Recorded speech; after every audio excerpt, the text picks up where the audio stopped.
All right, I just got done with a 50-mile ride, as you can see here. This is my setup that I've been kind of running on and off with other bikes, and kind of just threw it onto my road bike right here. There's a lot to kind of look at right now, so I kind of quickie this thing. So I got my Verb 360 with the charging mounted wired into the back. Got the battery pack right here. I just, threw it up here. In here, it's a drone. Got my remote right there. Kind of surprised a few folks today when I busted out today. Let's see. My usual setup that I showed in other video held up pretty good. Let me unplug it actually. It's kind of banging against the door of the car. And this is a new light I got. Night Rider 200. Left it on the same setting all day. My rider was about 4 hours, so still running pretty strong. And as you can see, it's an E-tap setup. I know in my other video, maybe a few people were commenting, I don't know. But I had first threw it on my gravel bike, same crank. Okay, this is the same crank setup, GXP, with the Stages power meter on this side.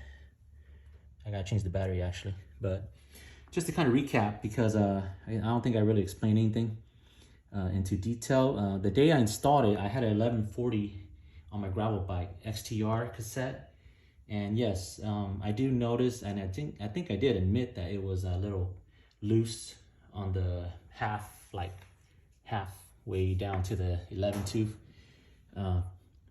For that, I would say, because I've been using RoadLink, Wolf Tooth RoadLink since the beginning. The Wolf Tooth RoadLink connects right here, and it gives you an extra range. But then the con to that is it just messes up the angle of the derailleur. So that's what caused that slack that you can't really fight that.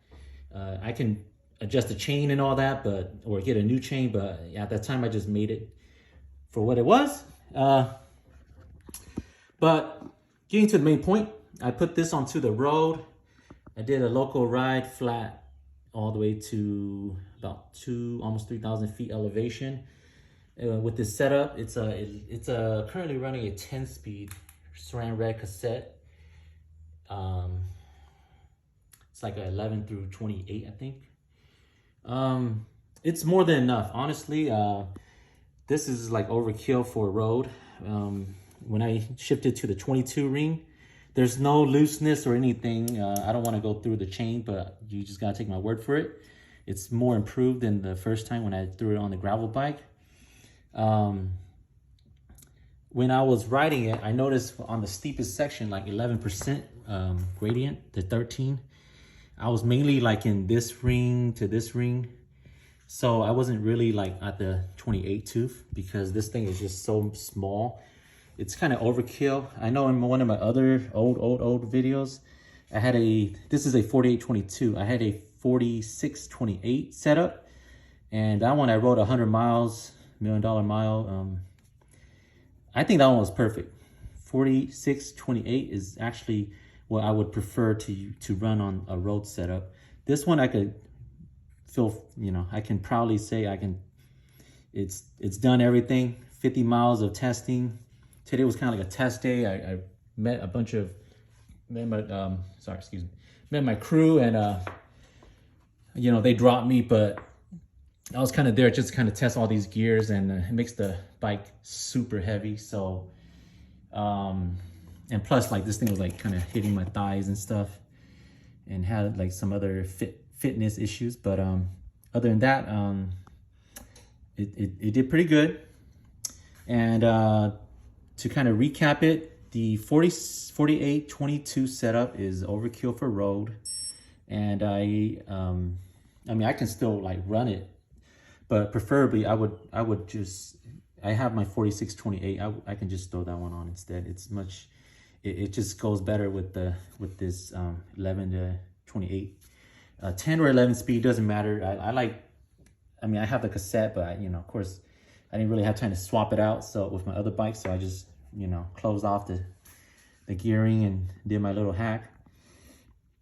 And yeah, other than that, hopefully, I mean, I think the other commenter or someone said that it was like loose or something. Like, it's like, yeah, I know it's loose. I mean, I could have perfected it and then post the video, but I just wanted to kind of show that it works. And even though it was loose, it still worked, you know?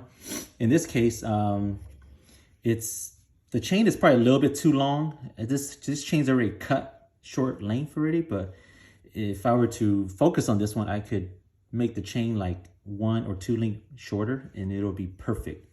But other than that, it's because when you're on the 28 and then the 22, sorry, and the 11, then the derailleur is like kind of like rubbing against like that lower pulleys. The chain's gonna be rubbing against this upper pulley. But if you take off a link or two, it should gap it out perfect. But I would much rather rely on the 46-28 setup.